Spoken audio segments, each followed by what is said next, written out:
யாத்ராகமம் book of Exodus chapter 3 verse 14 ல இருந்து பேர்கள் ஒரு பேரை நம்ம வாசிக்கிறோம். கர்த்தருடைய பேரை இருக்கிறவராகவே இருக்கிறேன். ஆமென். அதற்கு தேவன் இருக்கிறவராகவே இருக்கிறேன் என்று மோசேயுடனே சொல்லி, இருக்கிறேன் என்பவர் என்னை உங்களிடத்திற்கு அனுப்பினார் என்று இஸ்ரவேல் புத்திரரோட சொல்வாயாக என்றார். ಇರುವಾತನೇ ಆಗಿದ್ದೇನೆ. ನೀನು ಇಸ್ರೇಲರಿಗೆ ಇರುವಾತನೆಂಬುವವನು ನನ್ನನ್ನು ನಿಮ್ಮ ಬಳಿಗೆ ಕಳುಹಿಸಿದನು ಎಂದು ಹೇಳಬೇಕು. God said to Moses, I am who I am. I am who I am. This is what you are to say to the Israelites. This is what you have to say to Israelites. I am sent me to you. ಅದರಿಂದ washing ದೇವರು ಮೋಶೆಗೆ ಮತ್ತು ಹೇಳಿದ್ದೇನೆಂದರೆ, ನೀನು ಇಸ್ರೇಲರಿಗೆ ನಿಮ್ಮ ಪಿತೃಗಳಾದ Abraham, ಈಸಾಕ್, ಯಾಕೋಬರ ದೇವರಾಗಿರುವ ಯೆಹೋವನು ನನ್ನನ್ನು ನಿಮ್ಮ ಬಳಿಗೆ ಕಳುಹಿಸಿದ್ದಾನೆ ಎಂದು ಹೇಳಬೇಕು. ಆಮೆನ್. ಇದು ಸದಾ ಕಾಲವು ನನ್ನ ಹೆಸರು, ಇದು ತಲತಲಾಂತರಕ್ಕೂ ನನ್ನ ಸ್ಮರಿಸಬೇಕಾದ ನಾಮ. ஹல்லேலூயா. மேலும் தேவன் மோசேயை நோக்கி ஆபிரகாமின் தேவனும் ஈசாக்கின் தேவனும் யாக்கோபின் தேவனுமாய் இருக்கிற உங்கள் பிதாக்களுடைய தேவனாகிய கர்த்தர் என்னை உங்களிடத்திற்கு அனுப்பினார் என்று நீ இஸ்ரவேல் புத்திரருக்கு சொல்வாயாக. என்றைக்கும் இதுவே என் நாமம், தலைமுறை தலைமுறை தோறும் இதுவே என் பேர் பிரஸ்தாபம். ஹல்லேலூயா. இந்த இடத்துல அழகா எல்லா இதுலயும் பார்க்கலாம்.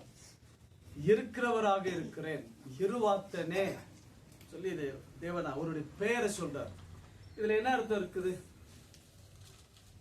இருக்கிறவராக இருக்கிறேன்னு சொன்னா அதுக்கு பேரல், அது பேர் இல்லாத ஒரு என்னது ஒரு சென்டென்ஸ் சொல்றாரு. கரெக்டா? என்ன சொல்றாரு? ஒரு வாசகத்தை சொல்றாரு, ஒரு சென்டென்ஸ் சொல்றாரு. அதுல நமக்கு என்ன புரியுதுன்னு பாத்தீங்கன்னா, அந்த வார்த்தைக்கு இருக்கிறவராகவே நான் இருக்கிறேன், இருவாத்தனே. இங்கிலீஷ்ல என்ன சொல்லுங்க? ஐ ஆம் தட் ஐ ஆம். இதுக்கு என்ன அர்த்தம்? இருவாத்தனா என்னது? இருக்கிறாரு. சரிங்களா? இப்ப நம்மள சொல்லணும்னா இருவாத்தனு சொன்னா நம்மள எப்படி நம்மள ஐடென்டிஃபை பண்றது? நம்ம வந்து உயிரோடு கூட இருக்கிறோம்னு சொல்லி அர்த்தம். நான் இருக்கிறேன்னு சொல்றது, நான் இருக்கிறேன், இங்கதான் இருக்கிறேன்னா என்னது? அது அந்த இடத்துல பிரசன்டா இருக்கிற நான். என்னவா இருக்கிறேன்? அந்த இடத்துல இருக்கிற நான். சரியா? ஒருவேளை இறந்து போனவங்களை என்ன சொல்ல முடியும்? நம்ம இறந்து போனவங்கள தோத்துறோம். அப்ப பாஷையில உயிர் இருக்கான்னா கண்டிப்பா பாஷையில உயிர் இருக்கு. இது வருது அது வருதுன்னு சொல்றதை காட்டிலும் அவங்க வராங்க இவங்க வராங்கன்னா என்ன இருக்குது அர்த்தம்? உயிர் உள்ள இருக்கிறவங்க தான் வராங்க போறாங்கன்னு சொல்லி அர்த்தம். இது வருது அது வருதுன்னா உயிர் இல்லாதது. என்னது? உயிர் இல்லாதது வருது போகுதுன்னா நம்ம உயிர் இல்லாதது கிட்ட நம்ம என்ன பேச முடியும்? என்ன பண்ண முடியும்? எதுவுமே பேச முடியாது. அப்ப ஆசீர்வாதங்கள் முதல்ல எங்க இருக்குன்னு பாத்தீங்கன்னா நம்முடைய வார்த்தை, நம்ம பேசுகிற வார்த்தை. நம்ம வார்த்தையில நமக்கு என்ன அடங்கி இருக்கு? ஆசீர்வாதங்களும் சுகங்களும் அடங்கி இருக்கு. அதனாலதான் கர்த்தர் என்ன சொல்லுகிறார்?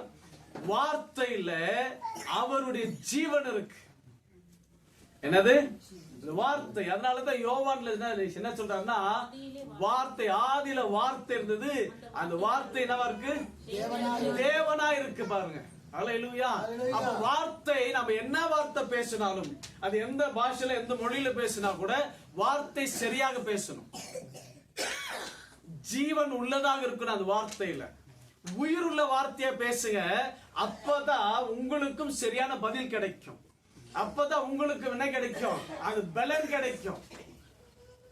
பலனை கூட்டி பேசினா பலன் கிடைக்காது. ஆனா சரியான வார்த்தை சரியான இடத்துல பேசினா பலன் கிடைக்கும். ஆமென் சொல்ல மாட்டீங்க? அல்லேலூயா. ஏன் பாத்தீங்கன்னா இந்த இடத்துல தேவன் என்ன சொல்றாருன்னா, நான் இருக்கிறவராக இருக்கிறேன்னு சொன்னா அவர் மீண்டும் என்ன சொல்றாருன்னா, நான் இறந்து போன கடவுள் அல்ல, எனக்கு ஜீவன் இல்லாமல் இல்ல, எனக்கு உயிர் இல்லாமல் இல்ல, நான் உயிரோடு கூட இருக்கிறவர் என்று சொல்லுகிறார். ஆமென். அப்ப எத்தனை நாள் உயிரோடு கூட, எத்தனை காலங்கள் உயிரோடு கூட இருக்காரு பாத்தீங்கன்னா, இன்னைக்கும் உயிரோடு கூட இருக்கிறார். அதனாலதான் அவருக்கு பேர் என்ன தெரியுமா? இருவாத்தனே, இல்லது தமிழ் என்ன சொல்றோம்? இருக்கிறவராக இருக்கிறார். ஆங்கிலத்தில் என்ன சொல்றேன்னா I am that I am. Hallelujah.